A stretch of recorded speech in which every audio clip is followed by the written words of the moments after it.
Universal Christian network NCN TV के talk show आपके मुताबिक में तमाम नाजरीन और आज के पैनलिस्ट को हैप्पी न्यू ईयर।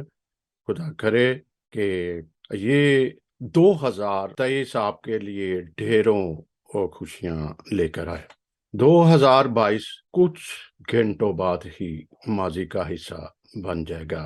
हमने जिंदगी का एक और साल कई तजर्बों, गलतियों, कोताहियों और तल्ख हकायक के साथ गुजार दिया और कुछ अच्छी खूबसूरत यादें। लेकिन हमने इससे क्या सीखा, क्या खोया, क्या पाया? अक्लमंद कम्युनिटीज हों या इंसान हों या कौमें हों, वो हमेशा अपने माजी को सामने रखती हैं जब भी कोई नई प्लानिंग या नया साल का आगाज किया जाता है, तो उसी को सामने रख के नई मनसूबाबंदी की जाती है। तो 2022 साल कैसा रहा, खसूसन अकलियतों के लिए, और आने वाले साल में क्या तवक्कुआत हैं? तो इस मौजू पर हम मुख्तलिफ पहलू से आज बात करेंगे, मसलन सियासी, मजहबी और समाजी तौर पर कि 2022 कैसा रहा। आज हमारे साथ मेहमान हैं नईम कैसर साहब, किसी तारफ के मोहताज नहीं हैं, सीनियर सहाफ़ी, सीनियर तजज़िया निगार और कौमी चैनल्स के साथ वो वाबस्ता हैं। तो ये वहाँ के सियासी हालात उस पर तबसरा करेंगे। तो नाज़रीन, मैं एक बात ज़रूर बताता जाऊं कि सबको पता है कि सियासी हालात ने जो पाकिस्तान की मैशियत उसको किस तरीके से नुकसान पहुंचाया, और इससे जो गरीब तबका है वो मजीद चले गए। हालात और वाक़यात बहुत सारे हैं, लेकिन हम बात जब नईम कैसर साहब से पूछेंगे तो सामने सूरत हाल हमारे सामने आएगी। और फिर हमारे साथ तस्कीन खान हैं जो बैनुल अक़वामी तबसरा निगार भी हैं, तो मैं उनका भी शुक्रिया अदा करूंगा। नईम साहब, आपको बहुत बहुत नए साल की मुबारकें, और आप काम तो ज़बरदस्त कर रहे हैं। खुदा करे कि 2023 और आपके लिए कुछ कामनाएं लेकर आए। जी नईम साहब। Thank you so much Saifi साहब, मेरी तरफ से आपको क्रिसमस की बहुत मुबारक हो। और अभी कुछ देर में जब नया साल उसका नया सूरज तुलू होगा, तो इस साल 2023 के लिए भी मैं आपको बहुत मुबारकबाद देना चाहता हूँ। और दुआ गो हूँ कि 2022 की तरह 2023 जो है वो ज्यादा फ्रूटफुल हो, ब्लेस्ड हो, और खुदावंद आपकी हिफाजत करे, निगहबानी करे, और आपका प्रोग्राम जो है वो पहले से ज्यादा जो है वो और आगे बढ़े, और इसमें ज्यादा अच्छे अच्छे तबसरे हों, अच्छी अच्छी बातें डिस्कस की जाएं, और जो इश्यूज रिजॉल्वेबल हैं उनके ऊपर जरूर डिस्कशन हो। जी बहुत शुक्रिया तस्कीन खान साहब, आप बैनुल अक़वामी तबसरा निगार भी हैं, बड़ा खूबसूरत तबसरा निगार, और आपकी एक बहुत बड़ी पहचान हालात हाजरा पर आप बेलाग तबसरा करते हैं और करते रहे हैं, और ग्लोरी टीवी ने बहुत बड़ी पहचान भी दी और आपका एक शनाख्त भी है। तो जनाब, आपको भी हैप्पी न्यू ईयर, और हमारी भी खुश कामनाएं आपके साथ हैं, और हमारी पूरी टीम की तरफ से मुबारकबाद भी कबूल कीजिएगा। जी बहुत बहुत शुक्रिया सनसन जावेद साहब और हमारे तमाम जो अजीज पैनलिस्ट हैं, हमारे साथी, और इस वक्त पूरी दुनिया में जहाँ कहीं भी इस आवाज़ को सुना जा रहा है यूनिवर्सल क्रिश्चियन नेटवर्क की वसात से, तो बहुत बहुत merry Christmas and happy new year. और नेक तमन्नाएं, खुदावंद करे कि जो हमारे टारगेट्स हमने सोच रखे थे 2022 में, 2023 में उनको अमली जमा पहना सकें और कौमी धारे में मजीद आएँ। और इस पर ज़ाहिर है जब आप आगे बात करेंगे तो फिर मजीद तफसील के साथ बातें होंगी। तमाम साथियों को बहुत बहुत सलाम। जी बहुत शुक्रिया। और हम चलते हैं मिशेल चौधरी साहबा के पास। तो इनका काम, सोशल वर्क, जो इनकी तंजीम है, वो किसी से ढका छुपा नहीं है, बहुत ज़बरदस्त काम कर रही हैं। और मैं फ़ख्र से बताऊंगा कि जब भी हम हीरोज़ का नाम लेते हैं तो इनके वालिद मोहतरम जनाब सिस्टर चौधरी साहब। एक पहचान है, लेकिन ये जरूर है कि हमारी पहचान हमारे बड़ों के साथ है, लेकिन जब हम खुद भी अपनी पहचान बनाते हैं तो फिर और ही चार चांद लगता है। और जब फिर हमारी पहचान वालिदैन पर भी असरअंदाज होती है, वालिद पे भी होती है। थैंक गॉड कि वालिदैन हमेशा चाहते हैं कि उनके बच्चे उनसे भी ज्यादा नाम पैदा करें। तो देखते हैं कि मिशेल साहबा इस बात पे क्या अमल करती हैं या कर रही हैं या किया है, या कितना नाम उन्होंने रोशन किया है इस वक्त। तो ये सोशल एक्टिविस्ट हैं और बहुत दफ़ा हमारे चैनल से आ भी चुकी हैं और उम्मीद है कि आइंदा भी आती रहेंगी। तो हमारी तरफ से, हमारी पूरी टीम की तरफ से आपको हैप्पी न्यू ईयर। और जितना भी पाकिस्तान में सोशल वर्क हुआ, खसूसी तौर पर सैलाब से पहले कोरोना था, उसके बाद सैलाब ने आ लिया, और इसमें और भी सोशल वर्कर के लिए या सोशल एक्टिविस्ट के लिए काम मजीद आगे जो मुश्किल में पड़ा था। तो जी मिशेल साहबा। जी, थैंक यू सो मच, बहुत शुक्रिया सैमसन भाई। सबको मेरी तरफ से मेरी क्रिसमस, और दुआ है कि 2023 जो है हम सब के लिए एक बहुत फ्रूटफुल और ब्लेस्ड साल हो, खास तौर पे पाकिस्तान के लिए जो इस वक्त काफी मुश्किलात में घिरा हुआ है। तो हम उम्मीद करते हैं और दुआ भी करते हैं कि 2023 हम सब के लिए बेहतर हो। बहुत शुक्रिया सैमसन भाई। जी बहुत शुक्रिया आपका। तो मैं सबसे पहले तस्कीन खान साहब की तरफ चलता हूं कि चूंकि हम अगर बैनुल अक़वामी तौर पर तबसरा जो हालात और वाक़यात में तब्दीली आई 2022 में, तो पहले बैनुल अक़वामी सूरत हाल को देख लें तो मेरा ख्याल है और भी आसान हो जाएगा कि ये हालात और वाक़यात जो दुनिया में आते हैं वो मुल्की सतह मुल्क को भी मुतासर करते हैं, और मुल्क के साथ साथ वहाँ पे रहने वाले जो आवाम है जिसमें मुख्तलिफ तबकात हैं उन पे भी बराह रास्त असरअंदाज होते हैं। तो तस्कीन साहब, आप क्या बैनुल-अक़वामी हालात पे तबसरा करना चाहेंगे? जी। बहुत बहुत शुक्रिया शमसन जावेद साहब। एक मतलब फिर दुनिया में जनवरी से लेकर दिसंबर तक बहुत कुछ हुआ, बहुत कुछ हुआ, क्योंकि हम दुनिया का हिस्सा हैं। अगर जो आज के प्रोग्राम में पाकिस्तान में बिलअमूम और पाकिस्तानी माइनॉरिटीज़ के हवाले से बिलखसूस बात होगी, लेकिन अगर बैनुल-अक़वामी सतह पे देखा जाए तो कुछ ऐसी चीज़ें हुई, मरहलावार तो नहीं इसको बयान कर सकता, यानी कि ये नहीं कि दिसंबर में हुआ, फिर जाके जनवरी में हुआ या फ़ेब में, मार्च। जो बड़ी-बड़ी खबरें हैं, तरतीब अपने आप अपनी प्रायोरिटी के हिसाब से भी लगा सकते हैं, लेकिन मुझे अच्छी तरह याद है कि अभी हमने कुछ दिन पहले एक प्रोग्राम किया था कि बरतानिया में मसीहों की तादाद जो है वो घट के सिर्फ 46% रह गई। तो ये एक बहुत बड़ी एक बात थी, शॉकिंग बात थी दुनिया में। बरतानिया का आपको पता है कि बादशाह का सूरज गुरूब नहीं था होता, एक ज़माने में कहा जाता था। लेकिन क्विकली अगर राउंड अप करूँ तो अब वो सिर्फ 46% रह गई है मसीहों की आबादी। और तशवीशनाक बात ये थी कि ऐसे लोग हैं जिन्होंने अपना दीन तब्दील नहीं किया। उन्होंने जब मरदमशुमारी हो रही थी, सेंसस हो रही थी, तो उन्होंने कहा कि नो रिलिजन या यानी कि नॉट आंसर्ड, इस तरह की ऑप्शन को उन्होंने चुना।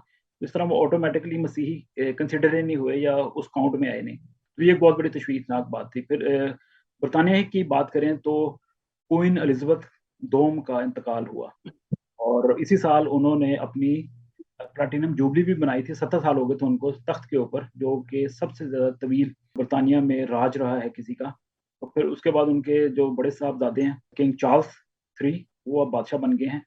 फिर इसी तरह दुनिया के जो बड़े-बड़े वाक़यात हुए हैं, जल्दी से अगर इस पे बात करें तो रशिया ने यूक्रेन के ऊपर अटैक कर दिया, और अभी तक जारी है वो सारा। इतनी अमवात हुई हैं, और कंसिडर किया जाता है कि मगरिब एक महज़ब माशरा है, लेकिन देख लें मगरिब में ये सारा कुछ हो रहा है, मार, कत्ले-आम, ये वो सारा। फिर इसके अलावा पाकिस्तान में बहुत बड़े फ्लड्स आए थे, आपको पता है, और अभी तक कहा जाता है कि लोग सेटल नहीं हुए, और ज़ाहिर है टाइम लगता है। और पता नहीं गवर्नमेंट ने इस पे क्या किया या नहीं किया, या बैनुल-अक़वामी बिरादरी ने भी प्लेजेस भी की, लेकिन ये ज़ाहिर है 1/3 से ज़्यादा हिस्सा पाकिस्तान का ज़ेर-ए-आब था।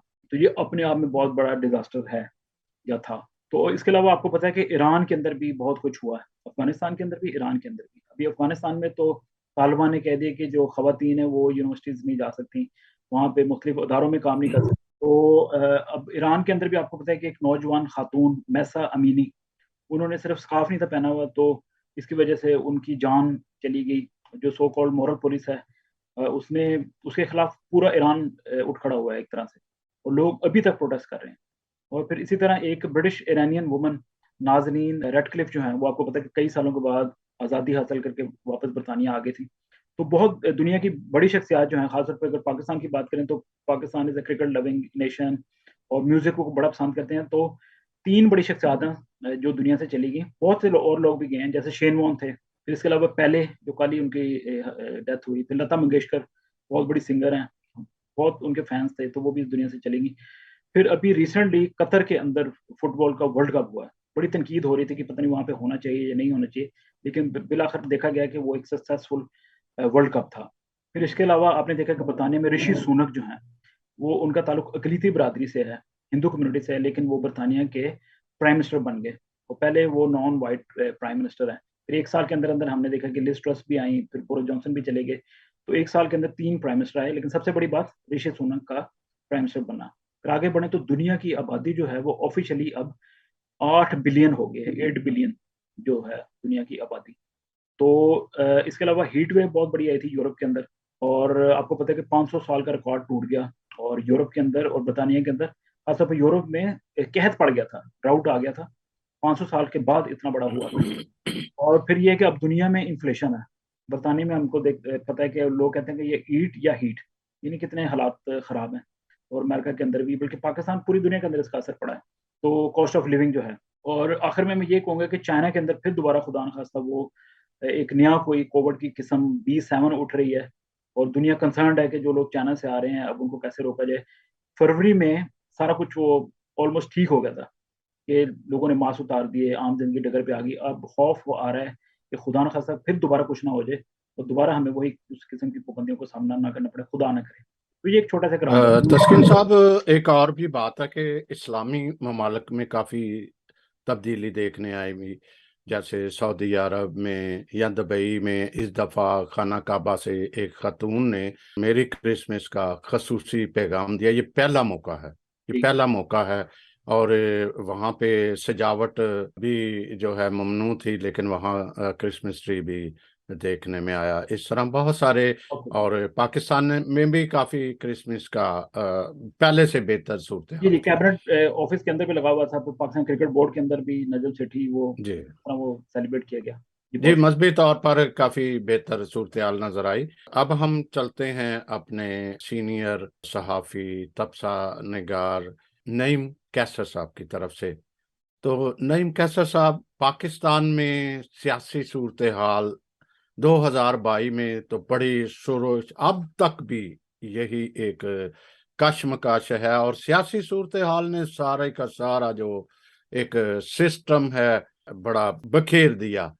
तो आप क्या कहना चाहेंगे कि 2022 सियासी सूरत हाल और इसके साथ अकलियतों की सियासी सूरत हाल, क्योंकि बहुत सारे मुतालबात भी सामने आ रहे थे कम्युनिटी के, खासूसन वोट के हक की भी बात की जा रही थी।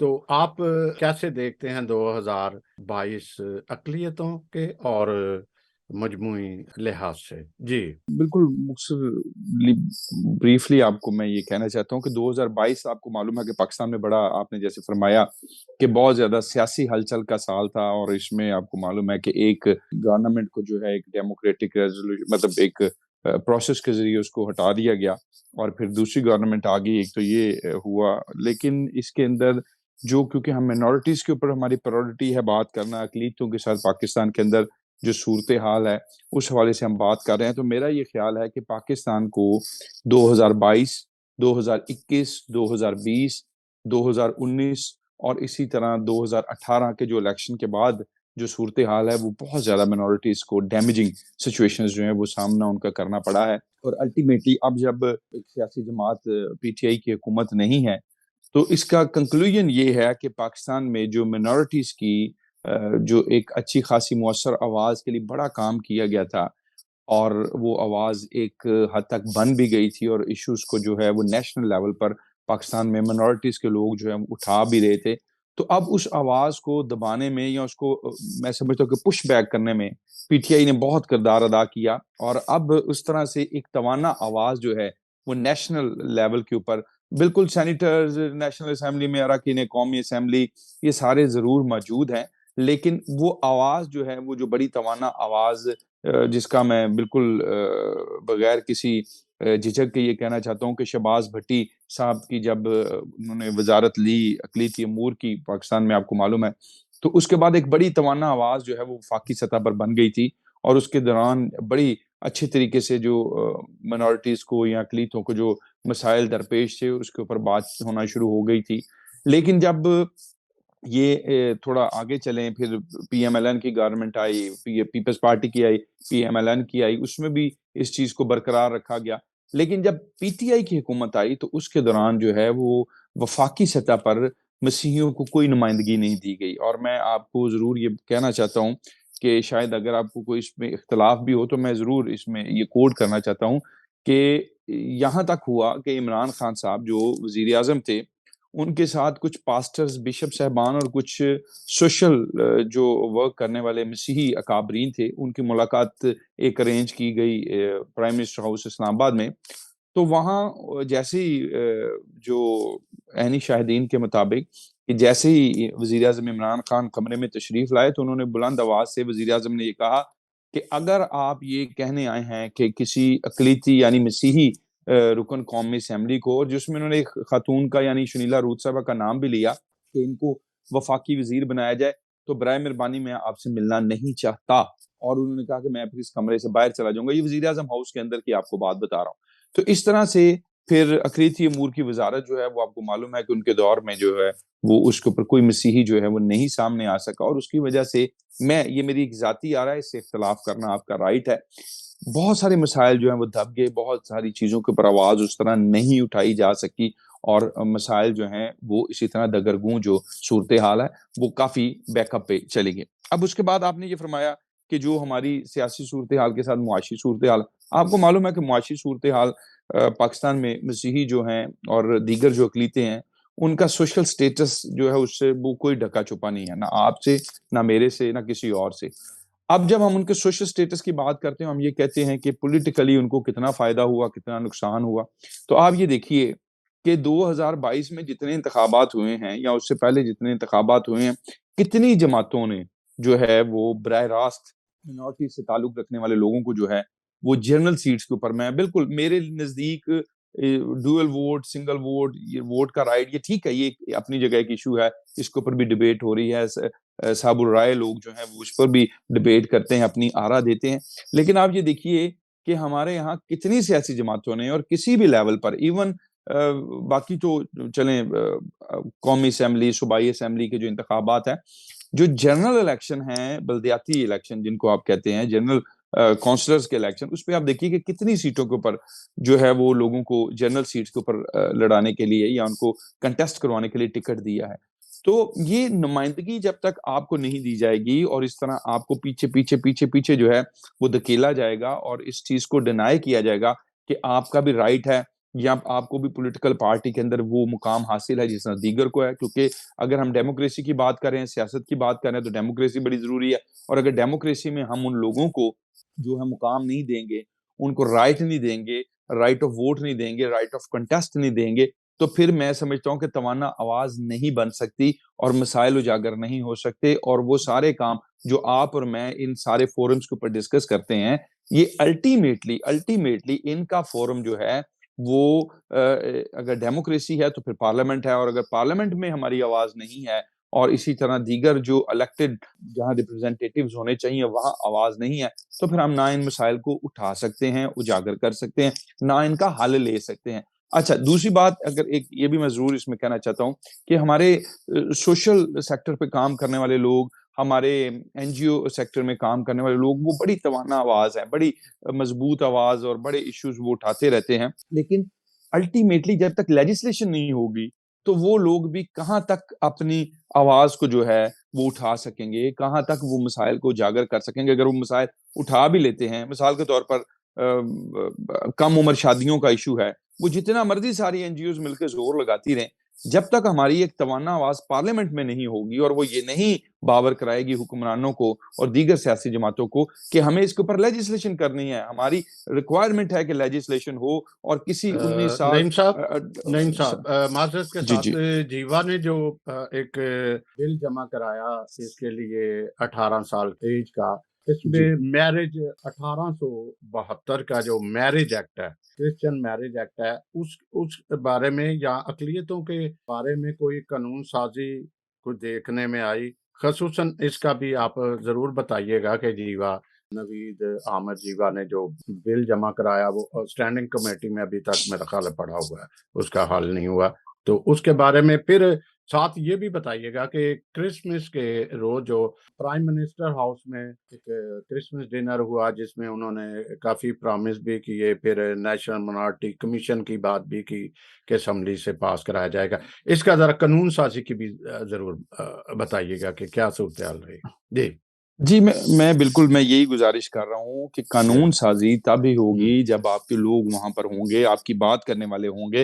अब देखिए, जो बात आपने फरमाई कि 1869 या 1872 वाला जो एक्ट है, जो मैरिज एक्ट है, इस वक्त इतनी ज्यादा लेजिस्लेशन हो रही है और पीटीआई को तो वैसे ही क्लीन चिट था। मतलब मैं क्योंकि जिक्र इसलिए करना पड़ रहा है कि 2022 में हम बात कर रहे हैं उस हुकूमत की जो तकरीबन 3.5 साल तक गवर्न करके गई है, तो सारी बात है अभी हमें उन्हीं के डिसीजंस के ऊपर ज्यादा बात करनी है, उन्हीं की जो फैसला साजी थी उसके ऊपर ही बात करनी है, क्योंकि ये मौजूदा जो सेटअप है पीडीएम वाला, ये आप समझते हैं ये तो अभी 7-8 महीने की बात है और इसमें कुछ इतना बड़ा कोई ऐसी चीजें नहीं। और क्रिसमस के मौके पर वजीर आजम ने जो बात की है नेशनल माइनॉरिटी कमीशन को लेजिटिमेट करने की, उन्होंने कहा जी हम कौमी असेंबली में इसकी जो लेजिस्लेशन है वो करेंगे, बिल तैयार है, हम इसको जरूर एक कानूनी और आईनी शक्ल देंगे। लेकिन आप ये देखिए कि अगर ये कानूनी और आईनी शक्ल जो दी जाती है, उससे पहले जो नेशनल माइनॉरिटी कमीशन ने जो मसाइल उठाए हैं, जो उजागर किए, उनके ऊपर क्या बात हुई है? मतलब अगर हम इसको भी लेजिटिमेट करें, चलें अच्छी बात है,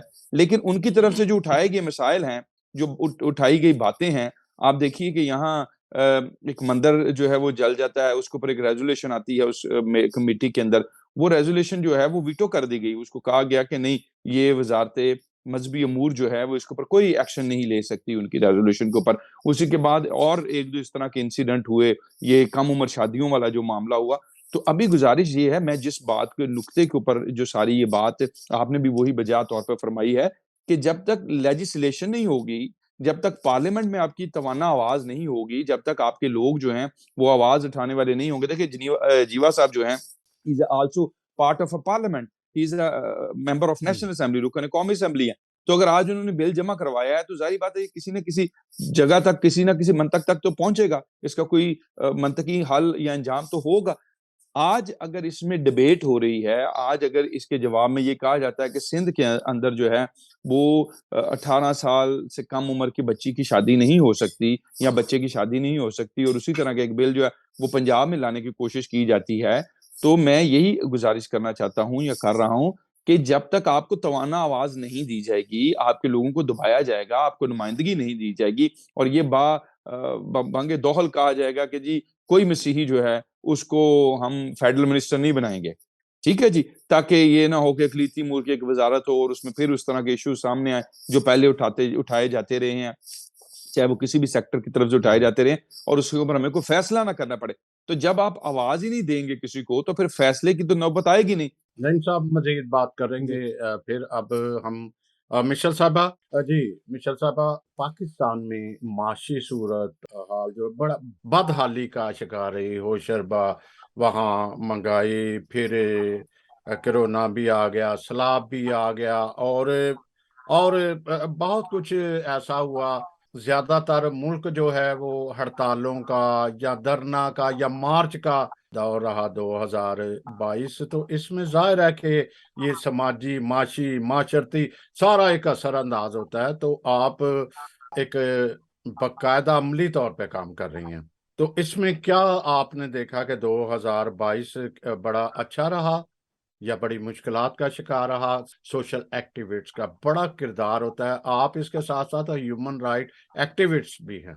जी जी सैमसन भाई, एक्चुअली बात ये है कि ये सारे क्राइसिस सिचुएशन तो है, जो जो बातें हम करते रहे हैं अभी, नईम साहब ने भी जो बात की है, जो सोशल इश्यूज होते हैं ना, या जैसे ये नेचुरल कैलामिटीज हो गए या इस तरह के और इश्यूज होते हैं, ये जब आते हैं तो ऑब्वियसली ये सबको अफेक्ट करते हैं, ये मतलब अक्रॉस द बोर्ड सारे इफेक्ट होते हैं। लेकिन अगर हम रिलीजियस माइनॉरिटीज की बात स्पेसिफिकली करें तो जो मार्जिनलाइज कम्युनिटीज हैं उन पे असर ज्यादा होता है। अभी कोविड से ही सही तरीके से उठे नहीं थे। कोविड के जो असर हुआ था सोसाइटी पे, जो कम्युनिटीज पे, वो इतना शदीद था कि बयान करना मुश्किल है। मतलब लोगों को का कहना होता है कि जी कोविड आया, लोगों को बड़ी परेशानियां हुई, लेकिन जो प्रैक्टिकली हुई है लोगों के साथ, उनके नौकरियां चली गई, जॉब्स नहीं थी, बच्चों को बहुत अफेक्ट किया, बच्चों की स्कूलिंग को बहुत अफेक्ट किया। और तो जब जॉब्स चली जाती है या और फाइनेंशियल क्रंच आता है, तो जो मार्जिनलाइज कम्युनिटीज है ऑब्वियसली उनपे ज्यादा असर होता है। और हम सब जानते हैं कि जो रिलीजियस माइनॉरिटीज पाकिस्तान में है वो है मार्जिनलाइज्ड कम्युनिटीज। सो बहुत ज्यादा क्राइसिस आई हुई थी कोविड की वजह से। अब कोविड जैसे अभी कोविड से थोड़ा सा संभल पा रहे थे, तो हमारे यहाँ पे ये फ्लड्स की सिचुएशन आ गई जिसपे 75% of Pakistan was under water. मतलब इतना शदीद ये था, मिलियंस एंड मिलियंस ऑफ लोग डिस्प्लेस हो गए, उनकी फसलें बह गई, उनके जानवर बह गए। सो ऑब्वियसली, और अभी तक लोग जो हैं वो डिस्प्लेस्ड ही हैं। हम लोगों ने फ्लड रिलीफ का बहुत काम किया, अभी भी कर रहे हैं। और सो ऑब्वियसली ये एक बहुत बड़ी क्राइसिस सिचुएशन है। लेकिन जो अभी मैं इससे हटके एक बात ये करना चाहूंगी, जैसे नईम साहब बात कर रहे थे, हमारे यहाँ पे सोशल इश्यूज बहुत है। फोर्स्ड कन्वर्जन का इशू जो है, जो बच्चियों के साथ हो रहा है, ये एक एपिडेमिक की तरह है हमारी सोसाइटी में। रोजाना केसेस हो रहे हैं, हर रोज आपको फोर्स कन्वर्जन के केसेस आते हैं। बच्ची अगवा हो गई, उसको मुसलमान कर दिया गया, उसको अपने अबडक्टर से शादी करा दी गई। और ये अब कोई नई चीज, ये रोज डेली बेसिस पे है। अब पॉलिटिकल विल हमें नजर नहीं आ रहा इस सिचुएशन को रिजॉल्व करने के लिए। जो बात इन्होंने की वो सही बात है, हम अपना जितना मर्जी चीखें चलाएं, शोर मचाएं, और हम मचाते रहेंगे। लेकिन लेजिस्लेशन जब तक नहीं आएगी इस चीज को, जब बिल प्रेजेंट किया गया, वो बिल जैसे आप सबको पता है रिजेक्ट किया गया। वो bill reject standing committee, parliamentary standing committee ने ही रिजेक्ट कर दिया। उसमें पॉलिटिकल विल कहाँ है? जब आप वो कंसल्टेशन मीटिंग करते हैं और लोगों को बुलाते हैं इस बिल पे डिस्कस करने के लिए, तो आप, हम लोगों में से तो किसी को नहीं बुलाया। हम तो नहीं गए थे उस कंसल्टेशन मीटिंग में डिस्कस करने के लिए ये इश्यूज। तो कौन आया था? वो बंदा जो मास्टरमाइंड है of force conversion in Sindh, वो बैठा हुआ था कंसल्टेशन मीटिंग में। तो इससे आपको पॉलिटिकल विल समझ आती है कि क्या है। उसके बाद फिर आपके प्राइम मिनिस्टर जो हैं, उससे एक दिन पहले प्राइम मिनिस्टर इमरान खान कराची में उलेमा को एड्रेस करते हुए कहते हैं कि मेरे होते हुए या मेरी हुकूमत के होते हुए ऐसा कोई बिल पास नहीं होगा। तो फिर आप, मतलब वेयर डू वी स्टैंड? तो यही बात आती है ना कि पॉलिटिकल विल नहीं है, कोई नहीं। हमारे जो मजलूम तबके, जो रिलीजियस माइनॉरिटीज के इश्यूज होते हैं, ये किसी के भी इंटरेस्ट में नहीं आता, किसी को फिक्र परवाह है ही नहीं कि क्या इश्यूज हैं और क्या इश्यूज नहीं है।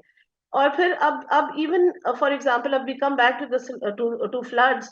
जब फ्लड रिलीफ की डिस्ट्रीब्यूशन होती है, माइनॉरिटी कम्युनिटी हमेशा निग्लेक्ट किया जाता है, क्योंकि जी ये ज़कात के पैसे हैं, ये सिर्फ मुसलमान को जाएंगे, ये सदका के पैसे हैं, ये सिर्फ मुसलमान को जाएंगे। सो हिंदू निग्लेक्ट होते हैं, क्रिश्चियंस निग्लेक्ट होते हैं। तो उनको जब जब कलैमिटी आती है, वो ये तो नहीं देखता ना कि ये मुसलमान है या क्रिश्चियन है, ये मुसलमान घर अफेक्ट हो रहा है या ये क्रिश्चियन घर हो रहा है। जब कलैमिटी आती है वो तो अक्रॉस द बोर्ड सबको तबाह करके कर देती है। लेकिन रिलीफ डिस्ट्रीब्यूशन में ये डिस्क्रिमिनेशन आती है, और ये हमने फेस किया है, हमें लोगों से भी ये कंफर्म्ड एक चीज है। तो 2022 का जहां तक हम बात करते हैं, तो इसमें कुछ पॉजिटिव चीजें भी हैं। मैं टोटली वो पेसिमिस्टिक अप्रोच नहीं रखती। मैं हमेशा, कोशिश मेरी होती है कि हर चीज में कोई अच्छाई देखी जाए। कुछ ऐसी चीजें आई हैं सामने, कुछ जजमेंट्स कोर्ट्स की तरफ से आई है, कुछ एक्विटल्स आई हैं। अभी रिसेंटली सिंध हाई कोर्ट ने जो एक जजमेंट दी थी मजहब के बारे में, कि जी मजहब इंसान का पर्सनल मैटर है and it should not interfere in the state, it should not interfere, वो एक पॉजिटिव चीज थी जो हमने देखी। एट द सेम टाइम थोड़ा सा शिफ्ट हुआ है लोगों की सोच, ये जो एक्सट्रीमिस्ट सोच है या ये जो रेडिकलाइज सोच है, ये इतना एम्बेडेड हो गया है पाकिस्तानी सोसाइटी में। और ये अब एक ओवरऑल एक अर्बन सोसाइटी, अर्बन पाकिस्तान में भी ये आ चुका है, मतलब हमारे स्कूलों में आ चुका है हमारे जो। एंड वंस अगेन एक और तोहफा जो हमें मिला in the form of single national curriculum, education system को तबाहियों की तरफ लेके जा रहा है वो। और उसमें हमारे जो नॉन मुस्लिम बच्चे हैं वो जिस तरह से स्कूल्स में एक चीज, एक अदराइजेशन आती है ना, अगर एक बच्चे क्लास में बैठे हुए हैं और आप अब उनको कहें कि अच्छा जी ये आपने नहीं पढ़ना, आप वहां जाके बैठे, ये आपके पढ़ने की चीज नहीं है, तो बच्चों में ये डिवाइड तो आएगा ना। तो हम ये हम इन सब चीजों को काउंटर कर रहे हैं, सिंगल नेशनल करिकुलम को भी हम काउंटर कर रहे हैं कि ये आगे जाके आपने अपने बच्चों को तैयार करना है कि वो दुनिया को जाके फेस करे, वो दुनिया में जाके खड़े होके कुछ करे, ना कि आप उनको 15 साल 100 साल पीछे लेके जा रहे हैं कि जी उस तरीके से। तो हम बिल्कुल, बहुत सारे इश्यूज हैं भाई जिस पे काम कर रहे हैं, किया जा रहा है, लेकिन मिशेल साहबा, बैक मिशेल साहबा, हुकूमत की तरफ से एनजीओ पर भी पाबंदियां लगाई गई हाँ जी, इम्प्लीमेंट शदीद किस चीज, जी, उससे बहुत क्या बहुत नुकसान हुआ हुकूमत, जी? उससे नुकसान ये होता है कि हम काम नहीं कर पाते। हुकूमत की तरफ से इतनी ज्यादा होते हैं, इकोनॉमिक अफेयर्स डिवीजन बना दिया कि जी हर एनजीओ ने वहां पे रजिस्ट्रेट, अपने आप को रजिस्ट्रेशन करवानी है, वहां पे अगर आपकी रजिस्ट्रेशन नहीं होती तो आप को फंड्स नहीं आ सकते, फंड्स नहीं आ सकते तो हम फंक्शन नहीं कर सकते। और दूसरी बात यह है कि इकोनॉमिक अफेयर्स डिवीजन, चलो हमने जहां जहां पे कहते हैं रजिस्टर करो, वहां वहां पे एनजीओ रजिस्टर हो रही है, लेकिन अगर आपने वो रजिस्ट्रेशन प्रोसेस इतना मुश्किल कर देना है तो कैसे होगा फिर काम। अब जब फ्लड्स आए थे तो प्राइम मिनिस्टर ने कहा कि जी फ्लड्स के लिए 15 जनवरी तक मैं फंड्स ओपन कर रहा हूँ सारे एनजीओ के लिए, फंड्स आ सकते हैं अगर वो फ्लड रिलीफ का काम कर रहे हैं। उसमें भी उन्होंने तो खैर कह दिया, लेकिन उसमें भी बड़ी प्रॉब्लम्स आई फंड्स आने में, क्योंकि हर लेवल पे हमने जाके उसको जस्टिफाई करना पड़ता है कि जी ये पैसे क्यों आ रहे हैं, कहाँ इस्तेमाल आ रहे हैं। तो एक एक जैसे कहते हैं ना, परेशान करने वाली बात है, एक सीधा साधा सिंपल सी चीज जिसकी सोल्यूशन बहुत आसान है। आप उस तरह और भी तरीके होते हैं, अगर आपने ट्रांसपेरेंसी रखनी है तो आप ट्रांसपेरेंसी रखने के और भी बड़े तरीके होते हैं। जरूरी नहीं कि बिल्कुल ही गला दबा देंगे जी आप काम ही नहीं कर सकते। तो ये बहुत सारे इश्यूज हैं। और हम लोगों ने फिर एक और इशू जो 2022 में हमने देखा वाज इन अफगानिस्तान। जो अफगानिस्तान में इशू हुआ, वो रेफ्यूजीज जो आ गए पाकिस्तान में, उनमें बहुत सारे क्रिश्चियन लोग हैं, क्रिश्चियन कॉन्वर्ट्स हैं, people who were from the Christian faith, और वो जिन्होंने जो कन्वर्ट किया था टू क्रिश्चियनिटी, वो पाकिस्तान, जाहिर बात है वो वहां से भागने की कोशिश में वो पाकिस्तान आए। पाकिस्तान में उनको मजीद और मुश्किलात का सामना करना पड़ा, क्योंकि पाकिस्तान कोई कोई कोई बेहतर सोसाइटी नहीं थी, उनको एक्सेप्ट करना एक और इशू था। वो उनकी हालत आप अगर इस्लामाबाद में देखें तो इतनी बुरी हालत में वो फैमिलीज रहते हैं कि मैं बता नहीं सकती आपको। जो शेल्टर नहीं है, कपड़ा नहीं है, खाना नहीं है, और वो बच्चे हैं छोटे छोटे, जो वो फैमिलीज आ गए हैं यहाँ पे, आगे उनको असाइलम के लिए वो लोग कोशिशें कर रहे हैं, लेकिन वो भी नहीं हो रहा, क्योंकि सारा शिफ्ट जो है, सारी फोकस जो है वो यूक्रेन पे है। इस वक्त सारी दुनिया में प्रायोरिटी जो यूक्रेन की रेफ्यूजीज है उस पे फोकस है। तो ये बेचारे जो अफगान रेफ्यूजीज जो यहाँ आ गए हैं, ये बहुत बुरे हालात में। तो बहुत सारे इश्यूज हैं भाई, ये तो वो भी क्रिश्चियंस है। मैडम मोहतरमा, ये पूछूंगा कि अमेरिका ने जो काफी सारी अफगान रेफ्यूजीज को लेके गया या अफगानियों को वहां सेटल किया, उसमें कोई क्रिश्चियन माइनॉरिटी के थे या इस तरफ जो आए उनके लिए कोई कोशिश सफारती लेवल पे हुआ? और नहीं, एक बात जरूर मैं कहना चाहूंगा, सोशल मीडिया का बड़ा जी किरदार है। क्या हमारा सोशल मीडिया जो मिनॉरिटी का या क्रिश्चियन सोशल वर्कर नजर आए या सोशल मीडिया पे नजर आए, इनका किरदार मुख्तसर साहब बताइए कि क्या रहा है, कि आपस में ये गुत्थम गुत्था रहे हैं या कि कुछ वर्क भी सामने आया? जी लंबी बात होगी। हाँ जी, नहीं वो मुझे जो अमेरिकन जो जो अमेरिका ने किया है रिहेबिलिटेट, उसमें मुझे इतना नहीं पता कि क्रिश्चियन फैमिलीज कितनी है या क्या। जिन क्रिश्चियन फैमिलीज का मुझे पता है जो कॉन्वर्ट्स हैं, मुझे ये जरूर पता है कि यूएनएचसीआर के कार्ड्स उनके पास नहीं है। वो डरते हैं उनके ऑफिसेज में जाने के लिए, जब वहां पे पता चलता है कि जी ये चलिए हम कॉन्वर्ट्स है तो ये वो तस्कीन अवेयर होंगे इस बात से, क्योंकि ये जी इश्यूज पर नजर रखते हैं बैनुल अक़वामी। तो ये जो सोशल मीडिया की मैंने बात की कि सोशल हमारा मीडिया का सोशल भरमार है हमारे सोशल मीडिया की। जी मैं तो कहती हूँ, मतलब लोगों को पसंद नहीं आएगा मेरा ये बात करना, लेकिन मैं तो कहती हूँ सबसे बड़ी गलती है जो सोशल मीडिया इस्तेमाल ये लोग कर रहे हैं यहाँ पे। सोशल मीडिया को इफेक्टिवली इस्तेमाल करना एक और चीज है, और सोशल मीडिया पे अपनी दुकानें चमकानी एक और चीज है। आपको काम करना है, आप इफेक्टिवली करें। बहुत ज्यादा जो सोशल मीडिया ने काम खराब भी किया है पाकिस्तान में, क्योंकि और बहुत सारे ऐसे इश्यूज होते हैं। हम लोग एक बहुत सेंसिटिव चीजों पे काम करते हैं। हर एक चीज को आप सोशल मीडिया पे नहीं डाल सकते। हर एक चीज को आप सोशल मीडिया पे डिस्कस नहीं किया जा सकता। जो हमारे लोग करते हैं, और उससे होता ये है, प्रॉब्लम आती है विक्टिम को, प्रॉब्लम आती है उन फैमिलीज को जो क्राइसिस सिचुएशन में है।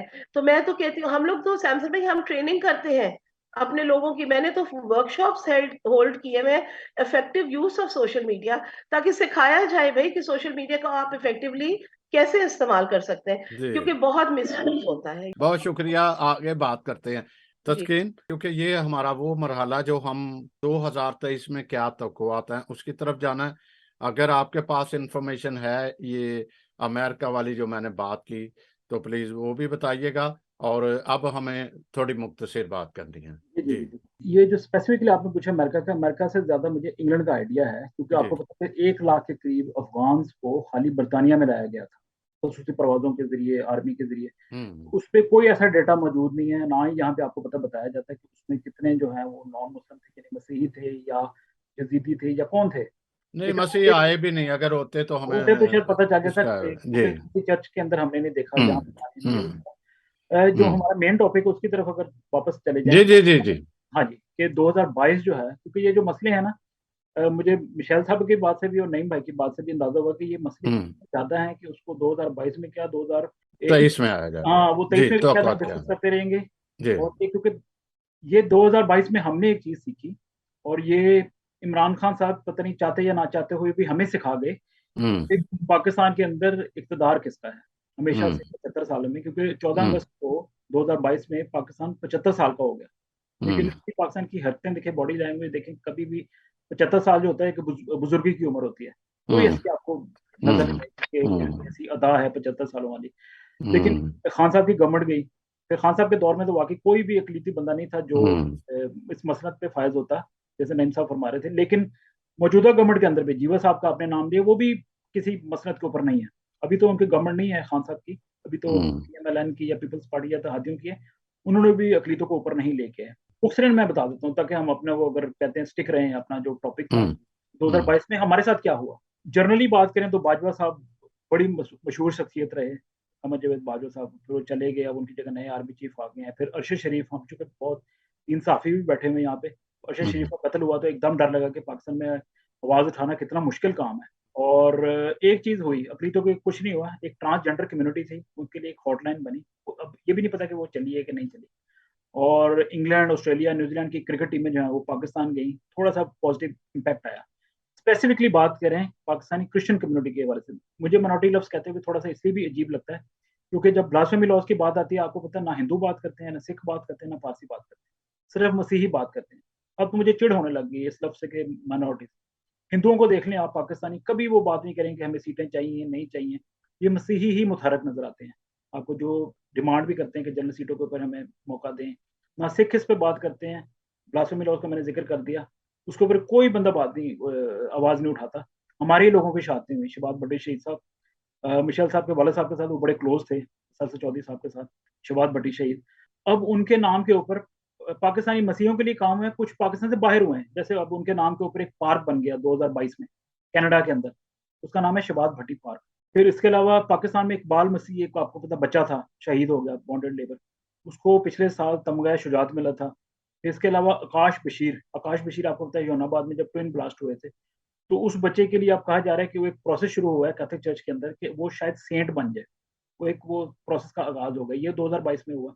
फिर इसके अलावा आपको पता है कि पीटीआई की जब गवर्नमेंट गई तो उन्होंने सियालकोट में, जो सियालकोट कन्वेंशन ग्राउंड है बहुत बड़ी मशहूर, उसके अंदर वो एक जलसा करना चाहते थे अपना, लेकिन मसीही वहां डट गए, ये मैंने नोट किया है। हालांकि कोई इतनी बड़ी बड़ी बातें हमारी कम्युनिटी के नहीं हुई, लेकिन इसका जिक्र मैं इसलिए कर रहा हूँ क्योंकि डट गए, और पीटीआई को बड़ी तगड़ी जमात है, उसको अपना फैसला चेंज करना पड़ा, आपको याद होगा।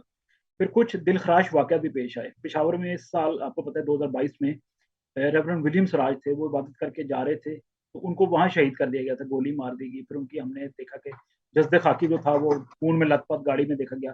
उनके साथ रेवरेंड पीटर नईम थे, पैट्रिक नईम, वो बच गए थे, जख्मी हुए। फिर केसेस कुछ हुए, शगुफ्ता किरण का केस, फिर एक मैकेनिक है इशफाक मसीह साहब का केस, उन्होंने एक को मौलवी बंदे से पैसे सिर्फ तलब की अपनी उजरत, तो उसको बंदे को फंसा दिया गया, मैकेनिक हमारे भाई को, ब्लास्फेमी के अंदर झूठा केस बना के। इसके अलावा जेम्स मसीह साहब हैं, वो लाहौर के अंदर, उन पे भी ब्लास्फेमी केस बना। अच्छा, हाल की बात करते हैं। हाल ये है कि हमारे पास सोशल मीडिया को तो छोड़ें, पाकिस्तान के अंदर 14 मसीही चैनल है, इतना मजबूत मीडिया, लेकिन हमारे कौम के मसले वहीं के वहीं खड़े हुए हैं। हमें अब उम्मीद ही छोड़ देनी चाहिए कि कोई बड़ी जमात हमें जनरल सीटों पे इलेक्शन लड़ने देगी। मसीहों को अपनी सियासी जमातें बनानी होंगी, मसीही कम्युनिटी को अपने कारोबार शुरू करने होंगे। मिशनरी इदारों का हाल देख ली, पीटीआई गवर्नमेंट ने 4 स्कूल वापस किए, लेकिन एडवर्ड कॉलेज के ऊपर आप एक मुसलमान को, जो कि आइन के खिलाफ है कि एडवर्ड कॉलेज एक मसीह से चीन के मुसलमान को प्रिंसिपल लगा के, ये तो हमारा हाल है। तो इसलिए बस मैं कहता हूँ कि मसीहों को अब सियासी लिहाज से, हर लिहाज से मुतहद होना होगा, वरना बस ऐसे बैठे रहेंगे, आने वाले सालों में यही रोना रोते रहेंगे। बहुत शुक्रिया तस्कीन साहब। नईम साहब, ये हमारी क्या तवक्कुआत हैं 2023 में? क्या हमारी सियासी जो लीडरशिप कोई सामने खुल के आएगी? क्योंकि अभी ये पीटीआई के जो हमारे क्रिश्चियन हैं, 2 अरकान सूबाई असेंबली, उनकी जगह एजाज आलम मॉडेस्टीन साहब की जगह जी जो आए उनकी हैं, जगह क्या आए हैं, जी जी वो जी थोड़े एक्टिव नजर आ रहे हैं कि काफी सारा हजूम इकट्ठा कर रहे हैं। तो क्या तवक्कुआत क्या कर रहे हैं? कोई लीडरशिप, हमारी मसीही लीडरशिप, सियासी लीडरशिप कोई आने की तवक्को है कि या तवक्को रखी जा सकती है किसी से? मेरा ये ख्याल है कि किसी ने बकौल शायर कहा ना जी, वबस्ता रह शजर से उम्मीदें बाहर रख। तो ना उम्मीदी तो वैसे ही गुनाह है। हम जब डिस्कस कर रहे हैं तो this is for positive attitude और पॉजिटिव चेंज के लिए हम डिस्कस कर रहे हैं ना जी, जी ताकि कोई बिल्कुल। अच्छी राह, कोई मुस्बत बात आगे निकल सके। हम जरूर कई चीजों की निशानदेही कर रहे हैं, लेकिन अल्टीमेटली वही जो मैंने गुजारिश की कि हम इसका कोई पॉजिटिव मंतकी अंजाम तो चाहते हैं ना, कि कोई अच्छी पॉजिटिव इसके ऊपर डेवलपमेंट हो, कोई इसके ऊपर पॉजिटिव रिजल्ट निकले, ताकि इससे लोगों का भला हो, लोगों की बेहतरी आए, उनकी जिंदगी में कुछ चेंज फील हो। अगर हम ये डिबेट सिर्फ इसलिए कर रहे हैं कि जस्ट लोग देखने और कि वाह वाह बड़ी बातें कर दी, ये नहीं है मेरा ख्याल। हम इसकी पॉजिटिव चेंज के लिए सब लोग, आप भी, मैं भी, मिशेल भी, इसी तरह जो तस्कीन खान साहब हैं, ये सब की एक ही ख्वाहिश है कि जब हम कोई बात कर रहे हैं, किसी चीज की निशानदेही कर रहे हैं, तो इससे कोई पॉजिटिव चेंज जो है वो निकले। तो अब क्योंकि 2023 की तरफ हम चल पड़े हैं, 2022 जो है उससे आगे आ गए हैं, तो मैं ये समझता हूँ कि 2023 में मुझे एक बड़ी इसमें पॉजिटिव एक चीज है। लेकिन खुदा करे कि हमारे इंस्टीट्यूशंस, हमारे अकाबरीन, हमारे मोतबरीन जो हैं, वो इस बात को अब अंडरस्टैंड कम अज कम इस हालत में अब कम अज कम कर लें। और वो ये है कि जो हमारी सेंसस का और जो मर्दमशुमारी का प्रोसेस है, वो शुरू होने जा रहा है जनवरी के लास्ट वीक के अंदर से। और आपको मालूम है कि पहले जब लास्ट सेंसस हुआ था, उसके अंदर मसीहियों की तादाद अब सिर्फ 21 लाख के लगभग रह गई है, जो किसी वक्त 3.9 पे थी, तकरीबन 40 लाख के लगभग थे। लेकिन वो कहा गया कि जी ये जो सेंसस हुआ उसके अंदर वो 21 था, फिर वो 27 का फिगर आ गया। बहरहाल, तो अब हम अखलास के साथ, मुखलसाना तौर पर, इसमें मैं सबको कहता हूँ कि पॉलिटिकल क़यादत भी, चर्च लीडरशिप भी, और जो सोशल सेक्टर में काम करने वाले लोग हैं, ये इस चीज को इसी वक्त भांपें और ये इस चीज की तरफ ध्यान करें कि हमें अपने मसीही बहन भाइयों को कम से कम उनकी जो एनरोलमेंट है एज मर्दमशुमारी के अंदर, वो लाजमी करानी है, ताकि जो उनको, जब उनका ये एनरोलमेंट होगा, तो आप देखिए उससे क्या होगा। जब आपकी आबादी सही तरीके से कोड होगी, आपका नंबर ऑफ पीपल सही तरीके से कोड होगा, फिर आपका कोटा इंश्योर होगा, फिर आपकी वोट स्ट्रेंथ जो है वो इंश्योर होगी, फिर उसके साथ आप डिसाइसिव पावर के अंदर जाएंगे और लोगों को ये मालूम होगा कि you are not ordinary community आपका एक बिग नंबर है, और उस नंबर के हिसाब से फिर आपको सारी चीजें जो है वो एलोकेट की जाएंगी। मसलन एक घर में आप जब, बिल्कुल सादी सी मैं मिसाल देना चाहता हूँ कि अगर किसी घर में 10 बच्चे हैं या 10 लोग हैं, तो उनको 10 के हिसाब से गवर्नमेंट अगर कोई चीज देती है ना जी, तो वो 10 के हिसाब से देगी। अगर वहां 2 हैं तो फिर 2 के हिसाब से मिलेगी। मेरा ये ख्याल है कि हमें इसको बड़ा फोकस्ड इसको ऊपर रह के काम करना चाहिए, क्योंकि ये बड़ा एक शॉर्ट प्रोसेस होगा मर्दमशुमारी वाला, और बिल्कुल साल चढ़ते साथ ही ये आ जाएगा। यानी मैं तो इसको समझता हूँ कि एक किस्म से आप इसको कह लें कि एक आजमाइश ही है हमारे लिए, और ये आ जाएगी। और इसके ऊपर हमें सोच समझकर, बड़ी ये सोचे बगैर कि भी मेरा इसमें क्या फायदा होगा, ये नहीं, हमें ये सोचना होगा कि आज हमारी कम्युनिटी का क्या फायदा होगा, हमें किस तरह से अपने लोगों की इसमें प्रेजेंस जो है उसको कंप्लीटली इंश्योर करना है, ताकि जो बेनिफिट्स इसके साथ रिलेट करते हैं वो सारे मिल सकें, और अल्टीमेटली जो हम बात करते हैं डिसीजंस की, तो फिर उसी हिसाब से हमें एक अच्छी कुव्वत भी मिले, और हमें ये समझा जाए कि नहीं, ये एक नंबर में भी अच्छे लोग हैं, और इनको हमें डिसीजन पावर भी उसी तरह देनी। नहीं साहब, 2023 इलेक्शन का साल भी है, तो इसमें हमारी कम्युनिटी की, हमारी माइनॉरिटीज की कोई प्लानिंग नजर आपको आ रही है कि उसका क्या किरदार होगा, या क्या आप सियासी तौर पर क्या देख रहे हैं कुछ? अच्छा, मैं वैसे आपको बतौर जर्नलिस्ट इसके ऊपर कुछ चीजें शेयर करना चाहता हूँ। मुझे 2023 जो है वो पाकिस्तान में इलेक्शन का साल नजर नहीं आ रहा, क्योंकि जिस किस्म की डेवलपमेंट्स इस वक्त पॉलिटिकली और हमारे बॉर्डर्स के ऊपर और मुल्क के अंदर, खास तौर पर केपीके के अंदर जो डेवलपमेंट्स हो रही हैं, मुझे 2023 में इंतखाबात होते नजर नहीं आ रहे। लेकिन गॉड नोज बेटर, वो कहते हैं ना, कल की बात तो खुदा ही जानता है, वो क्या कहा जा सकता है उसके हवाले से। लेकिन जो मेरा इसके ऊपर जो मैं ओवर व्यू कर रहा हूँ या समझ रहा हूँ कि जो सूरत हाल है इस वक्त पाकिस्तान में, 2023 जो है वो इलेक्शन का साल नहीं होगा। ये एक्सटेंड होगा इसको 2024 के अवाइल में, या पहले 2-3 माह जो होंगे मार्च तक, उसी में ये कहीं जाके एडजस्ट होगा। लेकिन आप ये जो फरमा रहे हैं कि मिनाटी जब की इलेक्शन हुकूमत का, अमली जान, जी जी, जी, मिनाटी मिनॉरिटी की। की एक हम्म मैं ये आपको जरूर बताना चाहता हूँ कि हम्म अभी हालिया बहुत सारी वीडियोस हमने देखी। मैं कुछ मकामात से जाती तौर पर वाकिफ हूँ, और एक सियासी जमात के एक सरबराह ने क्रिसमस केक है वो अपनी गाड़ी के, जहाँ गराज में गाड़ियां खड़ी करते हैं, वहां काटा है। ये बड़ी एक सिग्निफिकेंट बात है मेरे लिए, और मैं जरूर आज आपके प्लेटफॉर्म से इसको कंडेम करना चाहता हूँ कि क्रिसमस का केक काटना इतनी अदना बात नहीं है कि आप लोगों को अपने घर के गराज में इकट्ठा करें। कम से कम आप उनको उस ड्राइंग रूम तक, आप उस ड्राइंग रूम तक तो ले जाएं, जहां आप सब लोगों से मिल रहे हैं, जहां आप सहाफियों से मिलते हैं, जहां आप दीगर तबका के लोगों से मिलते हैं। कम से कम इतनी वैल्यू तो उनकी होनी चाहिए कि भाई आप नाम ये बता उनको सकते हैं बिल्कुल ऐसे आपका?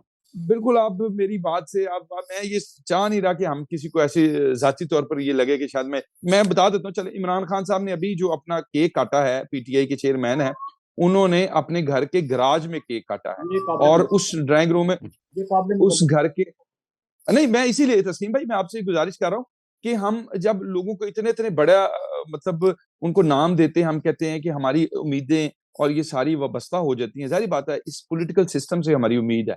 मैं बिल्कुल इसको क्लियर करना चाहता हूँ, कोई मेरी बात को इसको गलत मतलब ना ले, क्योंकि हमारे नाज़रीन इस वक्त हमें देख रहे हैं। हमें अल्टीमेटली जो कुछ मिलना है वो एक जमहूरी और पॉलिटिकल सिस्टम से मिलना है। हमें कोई इससे हटकर अगर कोई भी ये समझता है कि कोई शॉर्टकट आ जाएगा, फिर ऐसे हो जाएगा, फिर वैसे हो जाएगा, ये नहीं होगा। लॉन्ग रन उसके कोई फायदे नहीं होंगे। लॉन्ग रन जब तक हम पॉलिटिकल सिस्टम और डेमोक्रेटिक सिस्टम का हम पार्ट रहेंगे, तो फिर ही हम उसमें अर्न करेंगे और आगे जाएंगे और मसाइल हल होंगे। अब मसीहियों की और मिनॉरिटीज की ये जो बात आपने बताई है कि उनका क्या हिकमत अमली है, तो मेरा ख्याल है कि अभी बड़ा कंफ्यूजन है। हमें अल्टीमेटली सारे लोगों को या पीएमएलएन की तरफ देखना होता है, या पीपल्स पार्टी, या पीटीआई की तरफ, या कोई और एक आध जमात जो है वो और है, उसकी तरफ हमें देखना होता है। तो अभी उनके अंदर क्योंकि इलेक्शन के हवाले से कंफ्यूजन है, और हिकमत अमली कभी कहीं चेंज हो रही है, कभी कहीं हम चले जाते हैं, तो जो मिनॉरिटीज है उनको तो अल्टीमेट डोमिनेट होना है। तो इसलिए तैयारी श्यारी वाला मामला जो है वो मुझे तो नजर नहीं आ रहा, और इसीलिए मैंने आज ये दर्दमंदाना अपील की है कि इंतखाबात जब भी होंगे, जारी बात है उसका हम हिस्सा होंगे, हमें होना चाहिए। लेकिन इस वक्त हमें अपनी कौम को इसके ऊपर मोटिवेट करना है, चर्चिस को, सोशल सेक्टर को, पॉलिटिकल सेक्टर को मिलकर, कि हमें कम से कम जो सेंसेस है, जो मर्दमशुमारी है, उसके ऊपर हमें यकजा होकर वन फोकस करके, एक जगह पे फोकस करके सब लोगों के एनरोलमेंट को जो है वो यकीनी बनाना है। और इसी के लिए मैं एक बड़ी अच्छी डेवलपमेंट हालिया दिनों में हुई है, क्रिसमस के दिनों में नादरा ने अभी अनाउंस किया है कि जो भी मसीही फर्स्ट टाइम अपना शनाख्ती कार्ड जो है उसके लिए एंट्री करेगा, उससे वो पैसे नहीं लेंगे। एक ये, दूसरा ये है कि उन्होंने कहा कि जी अब हम ईसाई नहीं लिखेंगे, मसीही लिखेंगे। ये अभी एक तमाम पार्लियामेंटेरियंस ने, कामरान माइकल जो सेनेटर हैं, कामरान माइकल साहब, उनकी सरबराही में ये एक बड़ी, उन्होंने बड़ी तगोदो के बाद ये एफर्ट की, जिसमें जीवा साहब थे, किशन कुमारी थी, और लोग भी उसमें उनके साथ गए। लेकिन मैं समझता हूँ कि बहुत बड़ी डेवलपमेंट इसमें ये है कि कम अज कम अल्टीमेटली नादरा को ये बावर करवाया गया कि हम ईसाई नहीं मसीही हैं। एक तो ये, दूसरा ये है कि जो माइनॉरिटीज के लोग जिसमें मसीही, उन्होंने कहा, उनका हैंड आउट जो है वो आपने पढ़ा होगा, मैंने भी शेयर किया था, आपने भी देख लिया होगा, जी जी जी। उसमें उन्होंने कहा कि हम उनको मसीहियों से अब हम पैसे नहीं लेंगे जो फर्स्ट टाइम एंट्री करेंगे। ठीक, दूसरा निकाह रजिस्टर्ड होंगे, जो ये 3-4 जो बुनियादी मुश्किलात और मसला आ रहा था। लेकिन मैं शायद वक्त काफी ज्यादा होगा, लेकिन मैं जी आखिरी जी बात जरूर ये करना चाहता हूँ कि अभी इस वक्त कानून साजी की बड़ी भरमार है और आपके पास एक फोरम है, प्लीज इसको जरूर आवाज उठाइए कि जो क्रिश्चियन मैरिज एक्ट है, इसके ऊपर बड़ी स्मूथली काम हो सकता था, बड़ा अच्छे तरीके से, बड़ी फोर्स भी रही इमरान खान साहब के पास। अब क्योंकि पीडीएम आ गई है तो जारी बात है इनके पास भी जो भी वसाइल हैं जैसे भी है, तो हमें जारी बात अब इनसे मुतालबा रखना है। पीटीआई जो है माजी हो गई, वो नहीं कर सके 3.5 साल में, या इसकी तवज्जो उन्होंने नहीं इसके ऊपर ली। क्रिश्चियन मैरिज एक्ट जो है, इसके ऊपर कानून साजी होना बहुत जरूरी है, अशद जरूरी है। जैसे सिख मैरिज एक्ट दुनिया में पहली मरतबा पाकिस्तान में सिर्फ बना है, तो इसी तरह क्रिश्चियन मैरिज एक्ट के ऊपर काम होना बड़ा जरूरी है। और ये मेरी गुजारिश है आपसे, नए साल के ऊपर आप जहां जहां भी हैं, इसके ऊपर आवाज उठाइए, इसके ऊपर लेजिस्लेशन के लिए फोर्स कीजिए, लेजिस्लेटर्स को फोर्स कीजिए, सेनेटर्स को फोर्स कीजिए, नेशनल असेंबली के जो लोग हैं उनको फोर्स कीजिए कि वो इस पर जरूर कम अज कम on the floor of house आवाज ही उठाएं, प्रोविंशियल सतह पर आवाज उठाएं, वफाकी सतह पर आवाज उठाएं कि ये जो चीज है, this is the need of the जी टाइम और जी, डे है। बहुत प्लीज। शुक्रिया, बहुत शुक्रिया जी। मिशेल साहबा, एक चूंकि रह गया कि मजहबी तौर पे हमारा क्या रहा है, लेकिन मेरा ख्याल है इसको नहीं करते बात। आप अपने सोशल वर्क से ही क्या तवक्कुआत है कि आने वाले 2023 में आपका सोशल एक्टिविट्स या सोशल वर्क कैसा कैसा काम करने की तवक्को है, या उसका क्या फ्यूचर आपको नजर आ रहा है, और क्या आपने कोई पॉलिसीज के लिए कोई ऐसी कोशिश की है? जी हम लोग तो ऑब्वियसली हर चीज एक पॉजिटिव एंगल से देखने की कोशिश करते हैं, लेकिन 2023 में जैसे अभी तस्कीन ने कहा, हमारे इश्यूज तो इतने ज्यादा हैं कि हम पता नहीं कब तक इसकी कोई हल ढूंढ सके। हमारी तो कोशिशें जारी होंगी। हम जो हमने 2022 में किया, हम उसी तरह काम 2023 में करेंगे। हमारी तो कोशिश ये है कि इश्यूज रिजॉल्व हो, किसी तरफ जाएं, कोई पॉजिटिव आउटकम्स हो। मैं टोटली 100% नईम साहब के साथ एग्री करती हूँ कि जो सेंसस है उसमें हमें हमें और उस पे हम ऑलरेडी लोगों में अवेयरनेस क्रिएट कर रहे हैं, लोगों को बता भी रहे हैं कि आपने इसमें अपने आप को करना है रजिस्टर। एंड जैसे इन्होंने एक बड़ी अच्छी बात की कि हमें जो भी हमारे लिए होना है और जो भी होगा वो through a democratic, through a legislative process ही होगा। हम लोग अपनी तरफ से जो हमारी कोशिशें हैं हमारे लोगों के अंदर बेहतरी लाने के लिए, सबसे जरूरी चीज जो मैं समझती हूँ वो है change of mindset with in the community. हम बाहर की बात तो करते हैं कि लोगों ने अपनी माइंडसेट चेंज करनी है, लेकिन हम लोगों को खुद भी अपनी माइंडसेट चेंज करना है। हमें अपने आप को मेन स्ट्रीम की तरफ लाना है, और हमारी कोशिश यही है कि मेन स्ट्रीम में आए लोग। हमारे यूथ जो है उसके साथ मैं बहुत काम करती रही हूँ, कर रही हूँ। यूथ के जहन चेंज करना, उनकी सोच चेंज करना, उनको मेन स्ट्रीम की तरफ लाना, इसमें हम लोग काफी काम कर रहे हैं। तो ऑब्वियसली हम यही समझ रहे हैं कि एज जैसे जैसे हम छोटी छोटी सक्सेसेस हमारी हैं, वो इवेंचुअली हमें वहां तक लेके जाएगी जहां तक हम जाना चाहते हैं। तो 2023 को हम भी बहुत पॉजिटिवली देख रहे हैं, एंड होप, कोशिश हमारी ये है, इलेक्शन हो या ना हो वो और बात है, लेकिन अगर इलेक्शन होती है तो हमारे वहां पे जो नुमाइंदे आएंगे, आई होप कि वो अच्छी नुमाइंदगी करें, क्योंकि वही आवाज एक वहां असेंबली में है और उसी के जरिए कोई चेंजेस आ सकती हैं। तो उम्मीद से पे हम भी, जैसे कहते हैं ना, जब इन्होंने अभी कहा था, उम्मीद रखी रखी हुई है, तो खुदा करे ये बेहतरी की तरफ आए। कोशिशें हमारी तो भरपूर है और रहेंगी। मिशेल साहबा, मैं आप क्या पैगाम देना चाह रहे हैं जब हम सोशल मीडिया पे देखते हैं जो ग्रुप बंदी और बड़ी अपने अपने व्हाट्सएप ग्रुप भी हैं, उसमें बड़ी एक दूसरे को तनकीदी निशाना भी बनाया जा रहा है। क्या इत्तेहाद की तरफ हम कैसे जा सकते हैं? कम्युनिटी की बेहतरी के लिए तो इत्तेहाद है। आपको सोशल मीडिया के मैं हवाले से बात कर रहा हूँ, क्योंकि सोशल जो है वो ज्यादा अफेक्टिव है। जी, ये ऐसा ही चलने दिया जाए? हम लोगों की पाकिस्तान में हमारे मसलों का एक हल ही यही है, अगर हम यूनाइटेड हो जाएं, जी। हम लोगों के अंदर यूनिटी आए, जो नहीं है। और मुझे होते हुए नजर भी नहीं आ रही, अनफॉर्चुनेटली मुझे होते हुए नजर नहीं आ रही। बहुत लोगों के अपने मोटिव्स हैं, अपने सेल्फिश मोटिव्स हैं, अपने पर्सनल मोटिव्स हैं। कॉज के लिए काम करना है, जो जो इश्यूज हैं उनके लिए काम करना है, ना कि अपने आप को थोड़ा सा अलग करके। यही इश्यूज है जिसकी वजह से हम लोग आज इस पोजीशन में हैं। तो यूनिटी तो बिल्कुल ही, जैसे कहते हैं ना, एक कोर इंग्रेडिएंट है जो इस वक्त हमारी कम्युनिटी को जरूरत है, लेकिन मुझे वो होते हुए नजर नहीं आ रहा, अनफॉर्चुनेटली। जी, बहुत शुक्रिया। अब 1 मिनट है, 1 मिनट में हम बारी बारी तस्कीन, आप इस वक्त क्या कम्युनिटी को क्या कहना चाहेंगे कि 2023 में हमारी क्या तरजीहात होनी चाहिए? 1 मिनट में जी। जो कम्युनिटी यहाँ रजी होती है ना, पंजाबी में कहते हैं, उनकी हम्म, बातें भी आपको पॉजिटिव नजर आती हैं। तो फ्रस्ट्रेटेड कम्युनिटीज होती हैं जिनके हक हम्म, मारे होते हैं, वो सोशल मीडिया के अंदर हर जगह आगे निकालते हैं आपको नजर आएंगे। इसलिए आपको हम्म। इत्तेहाद वाली बात तो भूल जाए, हालात नहीं ठीक था। होते हैं, खुद ही जी। इत्तेहाद आ जाता हाँ जी, हाँ जी। है। 2023 में इलेक्शन पता नहीं होते हैं या नहीं होते, लेकिन हम्म, ये एक रिक्वेस्ट है कि पोलिटिकली अपने आप को स्ट्रॉन्ग कर लें, हम्म, पार्टियां बना लें, एक नहीं हम्म, दो तीन बना लें। लेकिन हम्म, जो मसीही एरियाज हैं उसके अंदर ही चाहे इलेक्शन लड़ लो, हम्म, शायद 2-4 सीटें जीत जाओ। हम्म। अगले इलेक्शन के लिए चलो, अभी नहीं खड़े होना इलेक्शन में, अगले इलेक्शन में खड़े हो जाना, लेकिन अभी 3-4 साल आपको मिल जाएंगे तैयारी करने के लिए। तो आज के सोशल मीडिया के दौर में इतना मुश्किल नहीं है कि सिर्फ पैसे होंगे तो आपको इलेक्शन लड़ना पड़ेगा। और भी बड़े जरिए हैं। यूसीएच के लिए पैसे आ गए थे, तो पॉलिटिकल पार्टीज के लिए भी पैसे आ जाएंगे, पाकिस्तान से बाहर से भी। तो पोलिटिकली स्ट्रांग हो जाओ। और मिशनरी इदारों को पैगाम है कि खुदा के लिए पैसे बनाने के लिए, ठीक है, आपको पैसे चाहिए दूसरी कम्युनिटी से, मुसलमानों से, हिंदुओं से, लेकिन मसीही बच्चों को तरजीही बुनियादों पर पढ़ाएं, थोड़ा बहुत उनको हिस्सा दें। जो बच्चे फीसें नहीं दे सकते, फिर आप किस चीज़ के मिशनरी इदारे, सिर्फ अंग्रेजी नाम रखे हुए हैं, आप कमर्शियल इदारे हैं, फिर ऐसे आप ना किया करें। कौम को वो बेवकूफ़ बनाया हुआ, ये वो सारा। एडवर्ड्स कॉलेज के लिए हम रोए, लेकिन वहाँ पे 2880 बच्चे जो हैं वो मुसलमान हैं। फैमिली फ्री में हम वो मिशनरी इदारे लेके बैठे हुए हैं। तो खुदा करे बेहतर हो, उम्मीदें बाहर रख, जैसे वो नहीं भाई रहे। खुदा खैर करे। व्यवस्था रहे शजर से निदे बहारक। जी नईम कैसर साहब, एक बड़ा चल रहा था, एक इशू था, मैं वो बात तो लंबी हो जाएगी।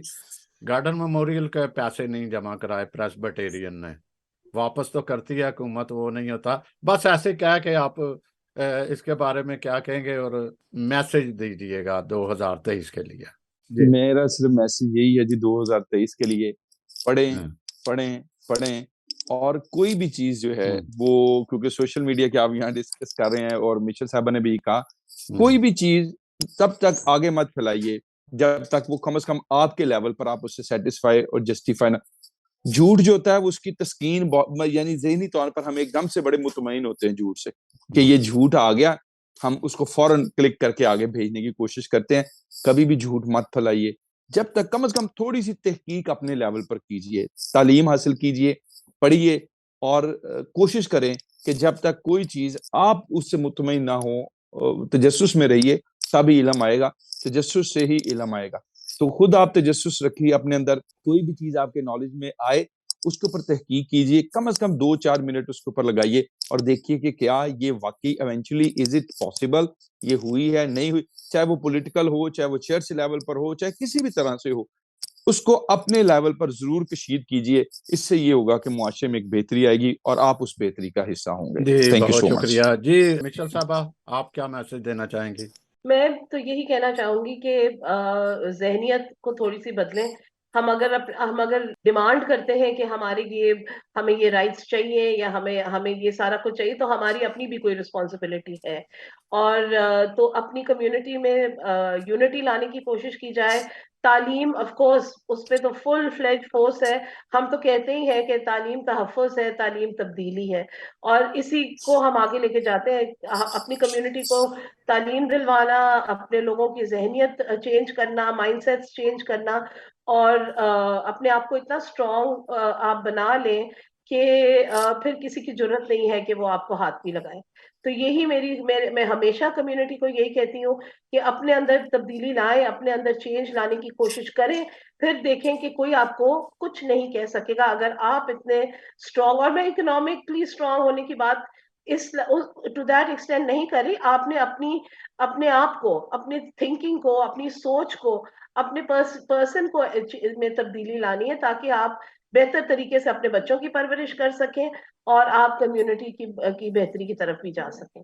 जी बहुत शुक्रिया नाजरीन। यकीनन आज की गुफ्तगू आपको पसंद आई होगी और आप जरूर सोचेंगे कि 2023 जो है हमें क्या करना है। 2022 का तजिया या उस पे इसलिए उसको देखा जाता है कि हमसे क्या गलतियां हुई। जब तक हम उसको देखेंगे नहीं तब तक हम आगे नहीं बढ़ सकेंगे। आप भी सोचें जो सुन रहे हैं, और मुखय्यर हज़रात, पाकिस्तान में बहुत सारी गुर्बत है, उन पर ख़ास ध्यान दीजिएगा। उनकी तरफ, तालीम की तरफ, जिस तरह नईम साहब ने कहा, पढ़िए पढ़िए पढ़िए, काम काम काम का आज़म ने फरमाया। तो इसी तरह हम अपनी गुर्बत को दूर कर सकते हैं। एक और मैं मैसेज कहना चाहूँगा कि बहुत सारे देखे गए हैं, कोई काम कर रहे होते हैं, उनको नापसंद होती है, तो वो चाहते हैं कि या तो मीडिया या प्रेस मीडिया या उनकी खबरें ऐसी लगाए जो मुतनाज़ा होता है। जब मुश्किलात में अगर नहीं छापी जाती तो फिर वो एक नापसंदीदगी का इजहार करते हुए उनको भी निशाना बनाना शुरू कर देते हैं, मीडिया को ही। तो हम आपसे वादा भी करते हैं और खुदा भी जानता है कि हम पूरी नेक नियति से, जितने भी हैं, नईम साहब अपना चैनल चलाते हैं, अपना तस्कीन साहब भी चैनल अपना चलाते हैं, और मिशल साहबा वैसे काम करती हैं। तो हमारी एक बाकायदा एक टीम होती है, एक सोच पीछे होती है हमने क्या करना। तो हमारे लिए भी दुआ कीजिएगा। तो ये नया साल आपके लिए ढेरों खुशियाँ लेके आए। बहुत शुक्रिया। खुदा आप सबका हामी नासिर हो, और फिर हैप्पी न्यू ईयर। बहुत शुक्रिया। Thank you. खुदा हाफिज।